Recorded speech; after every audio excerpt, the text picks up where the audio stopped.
भारत और ब्रिटेन के बीच free trade agreement यानी कि एफटीए हो गया है। यानी अब दोनों देश एक दूसरे के प्रोडक्ट्स पर या तो कम टैक्स लेंगे या बिल्कुल टैक्स नहीं लेंगे। इस समझौते से दोनों देशों के बीच व्यापार और निवेश को यकीनन बढ़ावा मिलेगा, जिससे रोजगार के नए मौके भी बढ़ेंगे और आम लोगों को कई चीजें सस्ती भी मिलेंगी। आइए आपको बताते हैं कि क्या हुआ है इस समझौते में। दरअसल भारत अब अपने 99% यानी कि 99% उत्पाद ब्रिटेन में बहुत कम या बिना टैक्स के बेच सकेगा।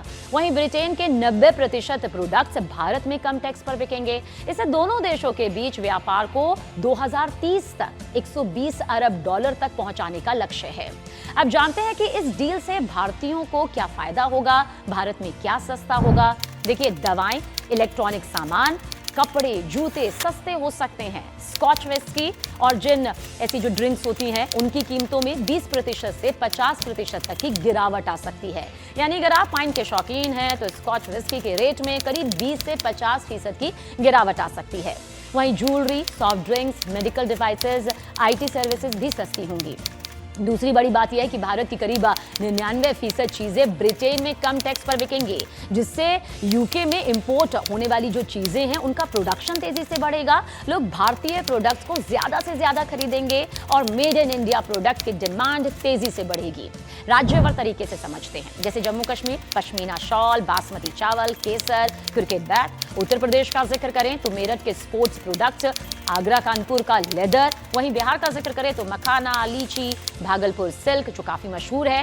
पंजाब से कहें तो स्पोर्ट्स गुड्स। राजस्थान से जिक्र करें तो जयपुर ज्वेलरी और जेम स्टोन। वहीं गुजरात सूरत की टेक्सटाइल और डायमंड। तमिलनाडु कांचीपुरम साड़ी, गुड़िया।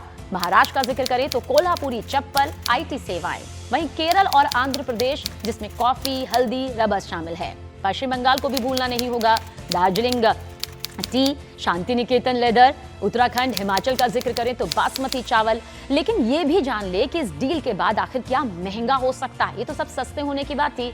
जी हाँ, कुछ चीजें महंगी हो सकती हैं, जैसे कि कार और बाइक, ये महंगा हो सकता है। कुछ ऑटोमोबाइल प्रोडक्ट्स, इनकी कीमतों में बढ़ोतरी हो सकती है। कुछ कृषि उत्पाद के दाम भी बढ़ सकते हैं। स्टील के प्रोडक्ट्स सिर्फ सामान ही नहीं, सेवाओं पर भी इसका असर होगा। जल्दी ये भी जान लीजिए, भारतीय फ्रीलांसर और कंपनीज अब ब्रिटेन में बिना किसी बड़ी अड़चन के 36 सेवाओं के क्षेत्र में 2 साल तक काम कर सकती है। भले ही उनका वहां कोई ऑफिस ना हो, लेकिन ये समझौता भारत के लिए एक बहुत बड़ी कामयाबी है, जिससे भारत के उत्पादों को दुनिया में पहचान मिलेगी। और इससे भारत के जो छोटे व्यवसाय हैं, किसान हैं, टेक्नोलॉजी कंपनीज हैं और कारीगर हैं, उन तक ये सीधा फायदा पहुंचेगा, जबकि आम लोगों को कुछ सामान सस्ते दामों पर भी मिलेंगे। अब ये डील भारत की आर्थिक ताकत को वैश्विक मंच पर और मजबूत करती है।